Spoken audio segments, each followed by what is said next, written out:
उसका दोष, उसके दोष बताए। दठूण पर कलत्तम बुद्धि जो करे अहिलासम न किंपि तत् पावई पावम एमेव अजेयी। पर कलत्र को देखकर अर्थात दूसरे की पत्नी को देखकर जो बुद्धि रहित मनुष्य अभिलाषा करता है, उसको चाहने लगता है, तो तत् वहां पर नया किंपि पावई, वह कुछ भी प्राप्त नहीं कर पाता, बल्कि एमे वो पावम अज्जेय, यूं ही पाप कमा लेता है, ऐसे ही पाप का अर्जन कर लेता है, केवल अभिलाषा करके वो पापार्जन कर लेता है। निस्ससै रुयै गायै नियर सिरम हणै महिये पड़ै पर महिल मभिल मलब माणो असपलावम पिजम्पे। पर महिलम अलभ माणो, पर स्त्री को न प्राप्त करता हुआ वह अभिलाषा करने वाला निश्वसति, लंबी लंबी सांसें भरता है, रोयई, रो देती, रोता है, गाई, अलग अलग तरह की गीत गाता है, फिर निय सिरम हणई महियले, और अपने सिर को दीवार से फोड़ता है, और महियले पड़ी, पृथ्वी तल पर वो गिर पड़ता है, और असत पलावम भी जंपे, असत प्रलाप करता रहता है, कुछ का कुछ बोलने लग जाता है। चिंतिमं चह नवेसो कीणवा उवायेन अण्णेमि कहमि कस्सवि न वेत्ति चिंताउरो सततम।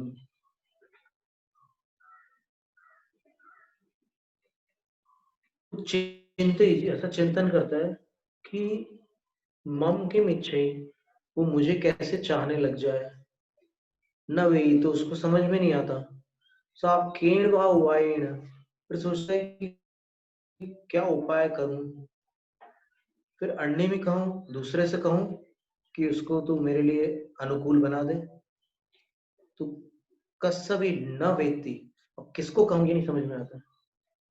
इस तरह सततम चिंता हो, सतत वो चिंता से आतुर रहता, आकुल व्याकुल रहता।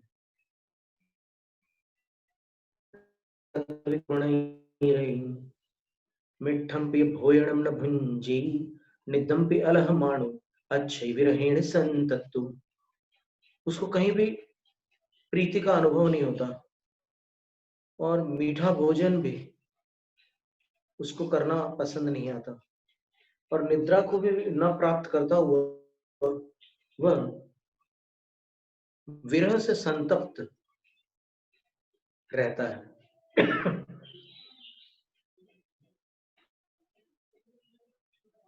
अप्राप्ति के दुख से आकुल व्याकुल रहता है। लज्जा कुल मज्जायम छंडियूण मज्जाई भोयणम किच्चा पर महिलाणम चित्तम अवनंतो पत्थणम कुणी।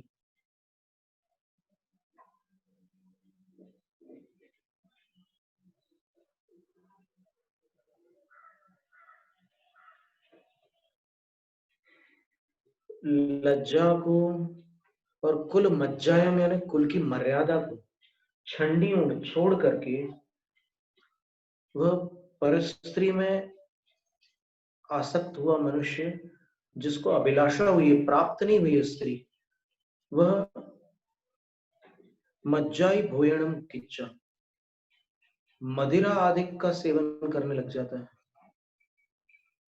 और पर महिलाओं चित्तमानंतो, पर महिलाओं के, पराई महिलाओं के स्त्री चित्त को न जानता हुआ पत्थणम कुणे, उनसे प्रार्थना करता है।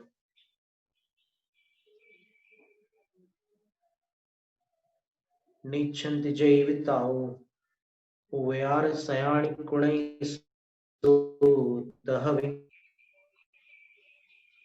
निबच्छन्तो गुण अपाणम झूरै विलखो। ताओ जैवी न इच्छन्ति, यदि वे पर स्त्रियां उसको नहीं चाहती, इतना सब करने के बाद भी, तब उबियार सराय कोई शुद्ध हुई, तब भी वो सैकड़ों उपचार करता है, बहुत सारी चीजें ला ला करके उनको भेंट में देने की कोशिश करता है, उनको मनाने के लिए बहुत सारे प्रयत्न करता है। और नपिच्छिज जन तो तब भी अगर वो नहीं चाहती उनको, तो न चाहा गया वह फिर अपाणम झूरे विलक हो, लक्ष्य रहित होकर अपने आप को ही कोसता है कि मेरा नसीब फूट गया और फिर मेरी किस्मत ही खराब है और मैं फालतू पैदा हो गया है यहाँ पर, ऐसा आकुल व्याकुल। ऐसी एक कथा आती है जैन पुराण में। एक ब्राह्मण था, वो कन्याओं की अभिलाषा कर रहा था, लेकिन उन कन्याओं ने बोला कि तू अपना चेहरा तो देख जाकर उसमें आईने में, तू कैसे हम लोगों की अभिलाषा कर सकता है। तो जब उनकी ऐसे अवहेलना उसको सुनने मिली, तो पहाड़ पे चढ़कर आत्महत्या के लिए कूदने के लिए तैयार हो गया वो। तो फिर संयोग ऐसा बना कि नीचे कुछ मुनिराज थे, तो उनमें जो गुरु थे वो उनको कुछ निमित्त ज्ञान का पाठ सिखा रहे थे। तो अचानक परछाई दिखाई दी, ऊपर से उनकी परछाई पड़ रही थी नीचे। तो फिर उनमें से दो मुनिराज पूछते हैं कि ये किसकी परछाई है। तो फिर वो जो गुरु थे उस परछाई को देख करके बोलते हैं कि ये कोई आत्महत्या के लिए पहाड़ पर चढ़ा हुआ है, कूदना चाह रहा है लेकिन डर रहा है। और ये परछाई जो ये जो संयोग जो कुछ भी तुम्हारे प्रश्न के अनुसार आ रहा है निमित्त ज्ञान में, उसके अनुसार ये जिसकी परछाई है वो तुम्हारे आगामी भव में पिता होने वाले हैं, यानी तुम दोनों मुनि उसके पुत्र होने वाले हो। तो जाओ ऊपर, उसको मना कर यहाँ ले आओ, और फिर आत्महत्या से कोई समाधान नहीं होता, ले आते हैं वो। और फिर बोलते हैं कि तेरे को अगर मरना ही है तो मरने से तो तेरा पाप कटेगा नहीं। वो जितने भी मरने वाले लोग होते हैं वो पाप के उदय के दुख से ही मरना चाहते हैं। और वो जो पापोदय जन्य दुख होता है वो आत्महत्या से समाप्त नहीं होता, आत्महत्या से भव समाप्त होता है। जिस कर्म के उदय से दुख हो रहा है वो कर्म थोड़ी समाप्त होता है। तो कर्म समाप्त करना है तो फिर तू यहाँ पर तपस्या कर, तेरे सारे कर्म नष्ट हो जाएंगे। तो उनको ये सब बातें समझ में आती है, बोलते हैं कि ठीक है फिर मैं तपस्या करने को तैयार हूँ। फिर उनको दीक्षा लेते हैं। दीक्षा लेने के बाद में उनको साधुओं की संगति में कुछ पढ़ना लिखना आता नहीं था, तो वो सिर्फ वैयावृत्ति करते रहते, वो सब साधुओं की सेवा करते थे। अब ऐसा करते करते उनको पता नहीं कैसे कब रत्नत्रय की प्राप्ति हो गई अंदर, और वो भावलिंगी बन गए, और उनको रिद्धियां प्राप्त हो गई, औषध रिद्धियां। तो कोई भी बीमार साधु आए तो वो वैयावृत्ति करके उनको ठीक कर देते। तो एक बार किसी देव ने आकर के उनकी परीक्षा ली, क्योंकि देवों की सभा में उनकी प्रशंसा हुई कि वैयावृत्ति में अभी उनके बराबर कोई साधु नहीं है, वैयावृत्ति तप में सर्वोत्कृष्ट साधु वही है। तो फिर वो परीक्षा लेना है, और बहुत कठोर परीक्षा ली, इतनी कठिन परीक्षा ली कि कोई उसका वर्णन पढ़ लेना तो वैसी सेवा करने में जी घबरा जाए, ऐसी सेवा की उन्होंने।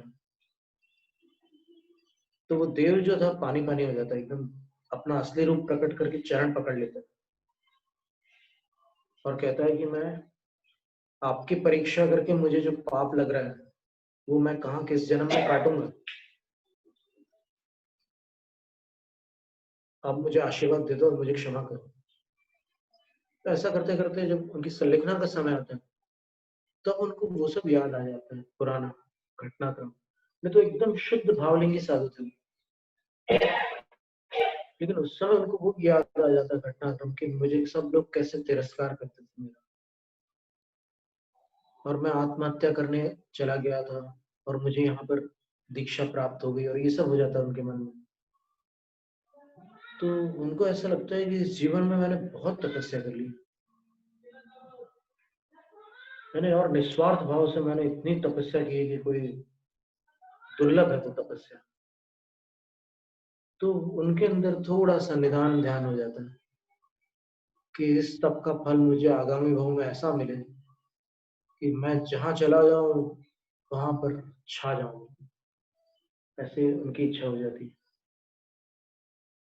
तो वो नंदीशेण नाम के मुनि थे। वो फिर देवलोक में जाते हैं और फिर वो जो दो मुनि थे निर्नामक और शंख, वो आगामी भाव में उनके ही पुत्र होते हैं। ये वसुदेव बनते हैं नंदीशेण मुनि, और वो श्री कृष्ण और बलराम बनते हैं। नंदीशेण नंदीशेण नंदी मित्र मुनि तो ये है, हाँ कोई महाराज जी उनके पीछे भी झपकी जा रहा है, वो हाँ ये नंदीशेण मुनि। तो फिर इनके पुत्र श्री कृष्ण और बलराम होते हैं।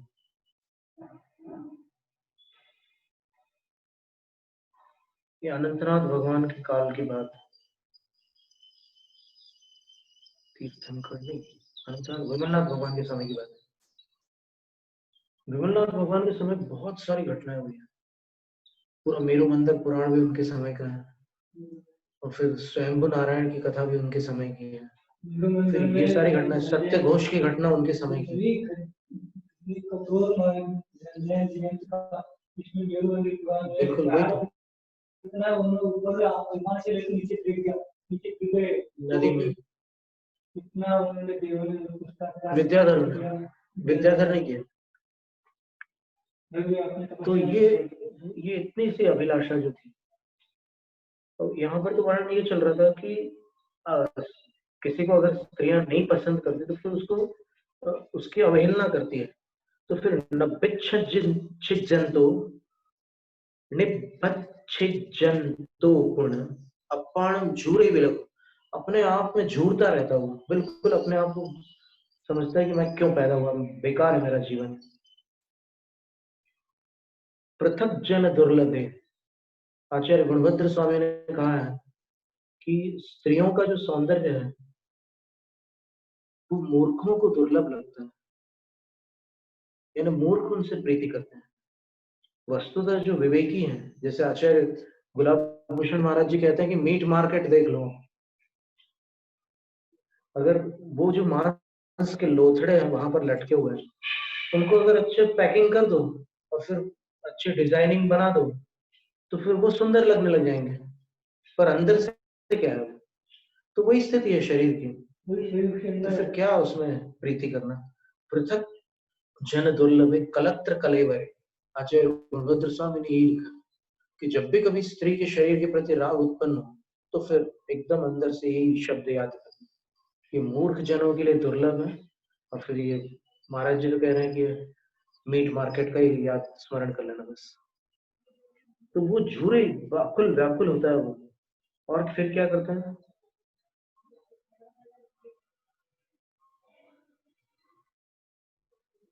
अभुंजे परमहिलम अनिच्छमाणं बलाधरे यूणं किं तत् हवै सुखम पच्चेल्यु पावये दुखम।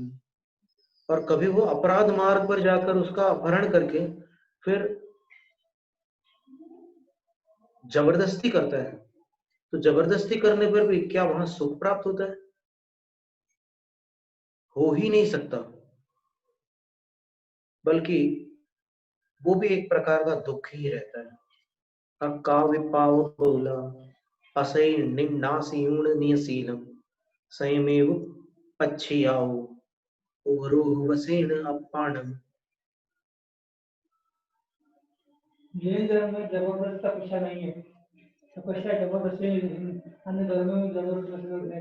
चारों तरफ अड्डा रखते हैं, पूरे लगाते हैं, बीच में खड़े होकर के एक टेबल रखते हैं या झूला रखते हैं, उस पर हाथ रखते खड़े हो जाते हैं, वो तपस्या करते हैं। ये जबरदस्त तपस्या नहीं, जैन धर्म में तपस्या नहीं, आराम से जिसके साथ जाके अपना ध्यान करना, बैठना करना, पेड़ के नीचे बैठना, नदी किनारे बैठना, ये क्या है कि ये आराम की तपस्या है। जबरदस्ती किसी से और लोगों को चार किनारे कंधे रख लो, उसको जला के कहीं तो जला के रखना, तो कम होते हैं फिर बढ़ाते जाओ, इस तरह कहना ये तपस्या नहीं है, ये कुछ तपस्या है। नहीं, अभी इसकी चर्चा कहाँ चल रही है, अभी तो परस्त्री व्यसन की बात चल रही है नहीं, कि वो तपस्या की अगर, बात है। अच्छा वो यहाँ पर अभी चर्चा ये थी कि वो अगर, मैं आपने मांस की बात बताई ना, हाँ जी, ये तपस्या करते हैं, ये तपस्या अपनी आराम से करते हैं, तो वहाँ की तपस्या अन्य धर्मों में क्या है कि जबरदस्त तपस्या करते हैं, बड़ी खड़े होंगे बीच में लंबे दूर दूर से चारों कोनों में अंगूठी वो तो ठीक है। कंधे कराएंगे, हाँ। उसमें खड़े होकर तपस्या करने की कोशिश करेंगे। हिंदुओं में कहीं देखा वहाँ नहीं, पर उसका अभी प्रसंग में क्या हमें समझ नहीं आ रहा। तपस्या तपस्या जैसे आपने बोला ना, शरीर की जब ये है तो शरीर के अंदर श्रीमती राग आता है, तब उसमें मांस शरीर मांस मांस कुछ देखो हो तो वहाँ शरीर जैसा वैसा तपस्या करना है, उसको देखे तो हमारे भाव गिर जाते हैं, भाव शुद्ध हो जाते हैं। आपने अंदर आई नहीं हाँ जी, तपस्या की बात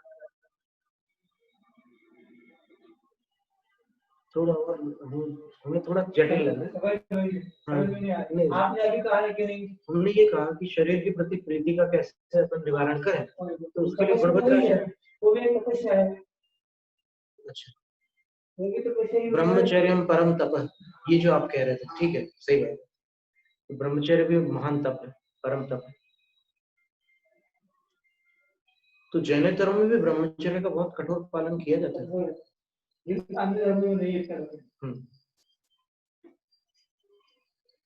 फिर काव्य पाव बहुला असई, अगर कोई पापी नारी जो अपने शील को बहुत बार नष्ट कर चुकी है, वो यदि स्वयं इसके पीछे आने लग जाती है और उग्रो वसेण अपाण जय देई तहवि तथ सुन्नहर खंड देवलय मध्यम में सच्चित्ते भयभीयो सुखम किम तत् पावनी। वो अगर स्वयं भी स्वेच्छा से उसके पीछे लग जाए और फिर इन दोनों का समागम हो, तो भी कहाँ खंडहर में या फिर कोई पुराने मंदिर में छुप कर ये पाप करते हैं, तो क्या उसमें सुख प्राप्त होता है? सोण किंपि सत्यम एव मानस भंगु लुकई पलाई पखलई चौद्य समन्वय भय भीयु। और थोड़ी सी आवाज भी अगर आ जाए वहां पर, ऐसे स्थान पर जहां पर ये दो जन पाप कर रहे हैं, वहां पर कोई ऐसी आहट आ जाती है, तो क्या स्थिति होती है उसकी? सहसा परिवेव मान सबंगो, पूरा शरीर कांपने लग जाता है, पसीने पसीने हो जाता है वो। और लुक गई, फिर लुकते हैं, पलाई भागते हैं, पखले लड़खड़ाते हैं, और चौथ दिशम ने भय, चारों दिशाओं में वो भयभीत होकर के बचने का प्रयास करते हैं।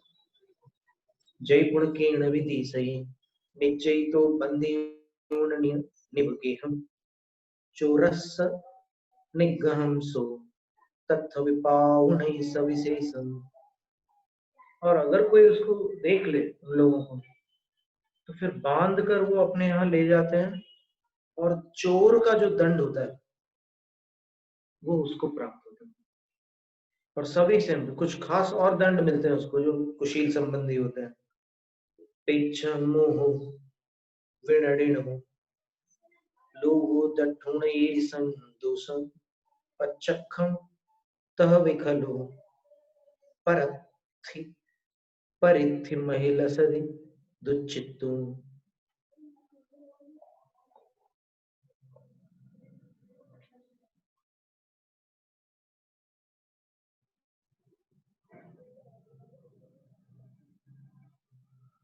पेच्छा मोह विनडिन, मोह की विडंबना तो देखो कि पर स्त्री से मोहित मनुष्य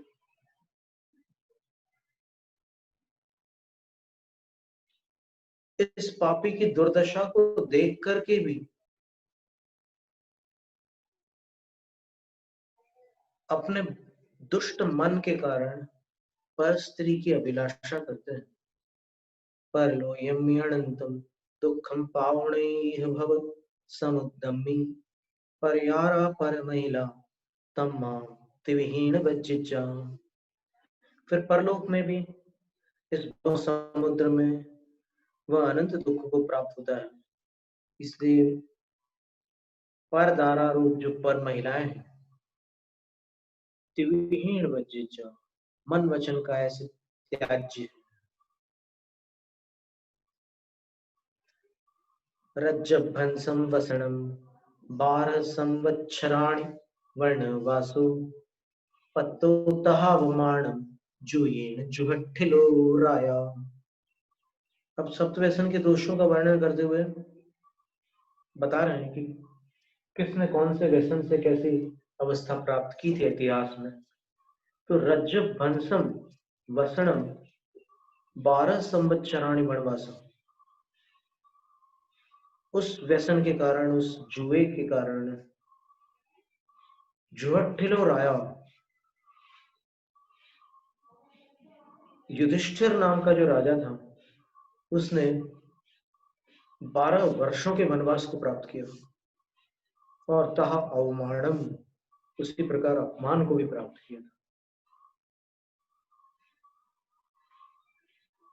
उच्चारणम विरमन्ताम तिसा विभूया जलति नाउन पिबीउन जुण्डमज्जम नट्ठा तेजादवा तेन। फिर उद्यान में रमण करते हुए तिसा विभूया जलंति पाऊ नाउन, तृषा से अभिभूत, प्यास से आकुलित, जुण्ड मज्जम जलंति नाउन पिबीउन, जूनी मदिरा को, झुंड शब्द जो है प्राकृत में, गुजराती में भी जूना बोलते हैं, ओल्ड को, मराठी में भी जूना ही बोलते हैं। जूना बोलते हैं मराठी में, जूना मंदिर मराठी में बोलते हैं। तो ये झुंड, यहाँ पर शब्द आया कि जूनी मदिरा जो थी वो कदम कुंडों में पड़ी हुई थी। तो ये यादव कुमार जो थे वो उद्यान में क्रीड़ा करते करते प्यास से अभिभूत हो गए और उनने उस मदिरा को पानी समझ लिया और पी लिया उनने। और तेण ते जादवा नट्ठा, और उसके कारण सारे यादव विनाश को प्राप्त हुए। उस मदिरा को पी लिया तो उनको नशा चढ़ गया, नशा चढ़ा तो होश नहीं रहा, और होश न होने पर उन्होंने द्वैपायन मुनि के ऊपर उपसर्ग कर दिया और इतना भयंकर उपसर्ग किया उन्होंने कि द्वैपायन मुनि मरणासन हो गए, और मरणासन होने पर उनकी भ्रिकुटी ऐसे ऊपर हो गई। तब उनमें से एक कुमार को थोड़ा सा होश आया कि अरे, ये तो नेमिनाथ भगवान ने कहा था कि इनके कारण द्वारिका का विनाश होगा, तो लगता है समय आ गया। वो तुरंत जाकर के अपने पिताजी से बोलते हैं, श्री कृष्ण उनके पिता थे। तो कृष्ण जी सोचते हैं क्यों हो, ये तो बड़ी संकट की घड़ी आ गई। बलराम के साथ तुरंत भागते हुए आते हैं और मुनिराज से प्रार्थना करते हैं, खूब उनको शांत करने का प्रयास करते हैं। तो मुनिराज ऐसे 2 उंगली कर देते हैं, तुम 2 को क्षमा करता, और फिर पूरी द्वारिका भस्म कर दी। कोई एक भी नहीं बचता, 6 महीने तक चलती द्वारिका। वहां के जो निरपराध तिर्यंच मनुष्य, स्त्रियां, बालक, कोई भी शेष नहीं रहता, सब सर्वनाश हो जाता। ये मदिरा का परिणाम था। अब इसके बाद कौन सा व्यसन है? मांस व्यसन का वर्णन।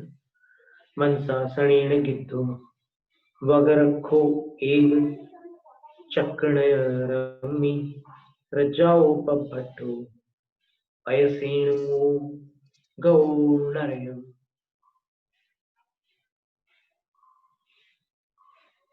मंसासरण गिद्धो वग रखो, मांस भोजन में गृद्ध वकर रक्ष नाम का एक राजा था, बक राजा, जो एक चक्र नामक नगर में रज्जाओ पभट्टो, राज्य से प्रभ्रष्ट हो गया, मतलब लोगों ने समझ लिया कि ये बहुत गलत राजा है, तो उसको वहां से अलग कर दिया।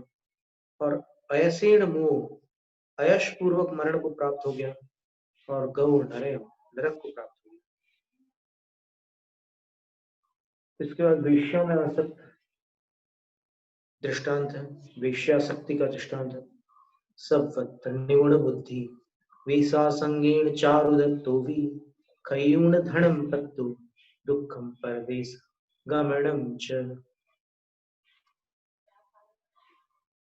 सर्वत्र निपुण बुद्धि, सब में जिसकी बुद्धि निपुण थी, एकदम कुशाग्र बुद्धि था चारुदत्त, और पूर्व संस्कार से वो कहीं गलत काम में जाता भी नहीं था, हमेशा स्वाध्याय में रहता।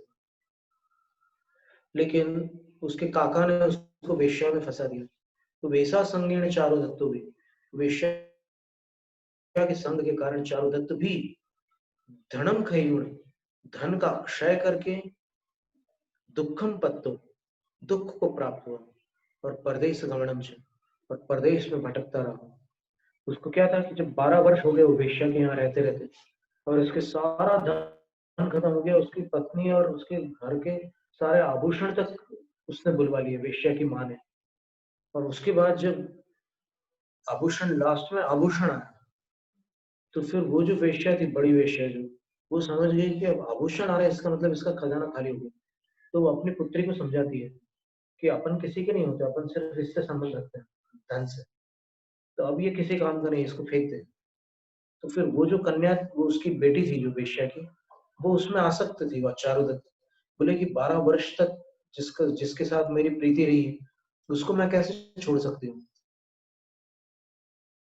तो फिर वो समझ जाती है कि अब इसको ऐसे नहीं वो किया जा सकता, तो उसको एक नशीला द्रव्य पिलाती है दोनों, और छल से पिलाती है, तो दोनों नशे में आ जाते हैं और एकदम सो जाते हैं नींद में।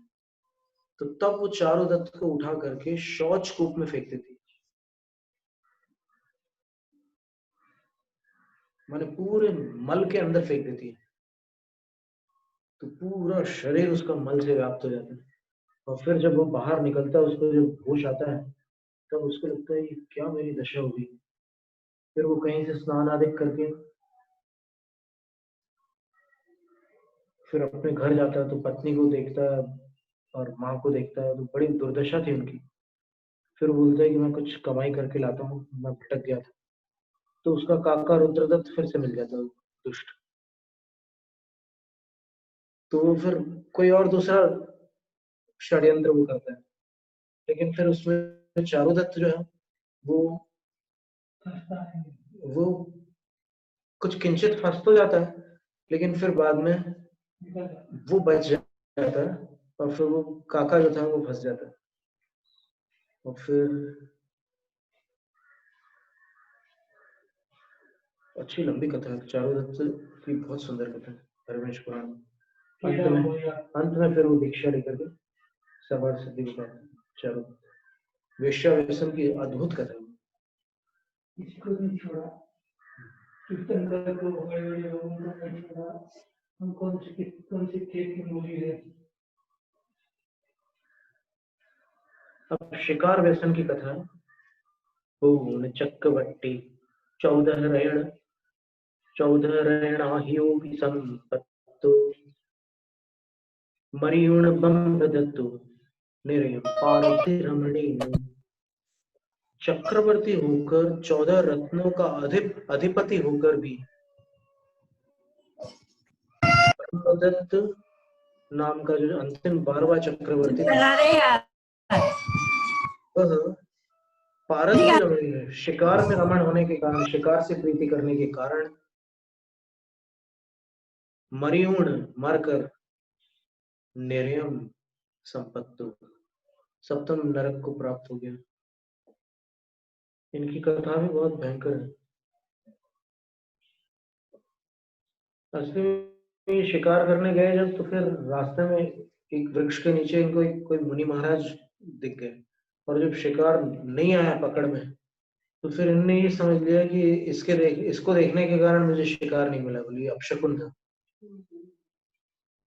तो वो धन्य कुमार मुनि थे, और धन्य कुमार मुनि ऐसे मुनि थे कि जिनको लगातार 9 महीने से अंतराय हो रहे थे, तो एकदम क्षीण काय थे वो। तो राजा को उनके ऊपर क्रोध आ गया, तो फिर उनने उनके ऊपर उपसर्ग किया, पूरे जितने तरकश के बाण थे वो उनके ऊपर चला दिया और उनका शरीर छलनी हो गया। लेकिन उन्होंने अपने आप को इतना संभाल लिया मुनिराज ने कि वो दुर्ध्यान न करके धर्म और शुक्ल ध्यान को प्राप्त करके अंतकृत केवली हो गए। धन्य मुनि। वो धन्य कुमार अलग है, अकृत पुण्य वाले धन्य कुमार अलग है, ये दूसरे हैं। तो ये चले गए, मोक्ष चले गए और ये सप्तम पृथ्वी को प्राप्त।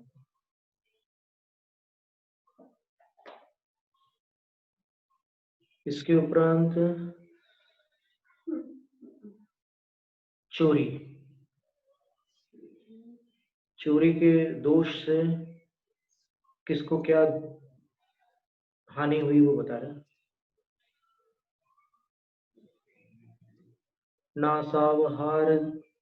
नासावहार दोषे न दंडन पावयूण सिर भूई, न दंडनम पावयूण सिर भूई, सिर भूई मरियूण अट्ट झाड़े न हिंडियो दीह संसारे। न्यासापहार के दोष से, यानी किसी ने उसके पास धरोहर में 5 रत्न रखे थे, समुद्र भद्रमित्र, ऐसे अलग अलग नाम आते हैं। कोई सेठ 5 रत्न रख करके चला गया था सत्यघोष के पास, और वो श्रीभूति नाम था उसका मूल नाम, इसमें गाथा में श्रीभूति लिखा, पुरोहित। लेकिन वो क्या किया, उसने लौटाया नहीं उसको। पर जब पकड़ में आई उसकी ये चालबाजी, राजुआ खेल करके उसको कर दिया सब। बीच में चर्चा आई थी। शिकार में कौन सी राजा? ब्रह्मदत्त, राजा ब्रह्मदत्त। तो रानी ने उसको जुए पर बैठाला और फिर उसके अंगूठी जीत ली, हार जीत लिया और फिर जनेऊ जीत लिया जिसमें कैंची लगा के रखी थी। तब उसकी पत्नी ने वो भेज दिए 5 रत्न, और जब पकड़ में आ गई उसकी चोरी तो राजा ने उसको दंडित किया। तो दंडनम पावीउण, दंडन दंड को प्राप्त होकर फिर अटज्झाणे मरिउण, आर्त ध्यान पूर्वक मरण को प्राप्त होकर दीह संसारे हिंडियो, दीर्घ संसार में वो भटक गया। चोरी के दोष से वो भटक गया।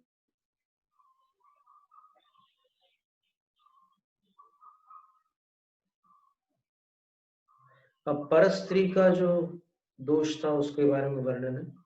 हो गुण खैरणो वियक्षणो अधचक्रवट्टीवी मर्यूण गौणरयम् परथिहरणेन लंकेशु, लंकेशु लंकेश। खैरणो विद्याधरों का राजा था, और वियक्षण विचक्षण अर्थात विद्वान था, और अर्धचक्रवर्ती, अर्धचक्रवर्ती 3 खंड का विजेता था। फिर भी परथि हरणेन, पर स्त्री के हरण के कारण नरयम मरियूण नरयम गयो, मर करके नरक को प्राप्त हो गई। एदे महानुभावा दोषम एक एक विषण से वाओ, पत्ता जो पुण्य सत्तवी से वही वणिचय किंसो। तो इतने बड़े बड़े ये महानुभाव एक व्यसन के सेवन मात्र से दोष को प्राप्त हो गए, तो फिर जो 7 व्यसन का सेवन करते हैं उनके दोष का वर्णन कैसे हो सकता है? उनका क्या वर्णन किया जा सकता है? साकेतु से साकेत सेवंतो सत्त विवसनाय रुद्रदत्तो भी मरियूण गौणिरयम् भमियो पुण्यदीह संसारे। रुद्रदत्त जो था वो हुआ करके वो नरक को प्राप्त हुआ, और वहां से निकलकर फिर दीर्घ संसार में भ्रमण करता रहा। इस तरह व्यसनों का वर्णन यहाँ पूर्ण होता है। लेकिन अभी व्यसनों से जो दुर्गति होती है उसका भी आचार्य वसुनंदी महाराज वर्णन कर रहे हैं, ताकि कुछ आभास तो हो। क्योंकि इतना सुन लिया कि भाई इससे नुकसान होगा, तो नुकसान क्या होगा उसका भी थोड़ा परिचय करेंगे। जैनम जयतु शास्त्र अथा प्राणिक स्वाध्याय निष्ठा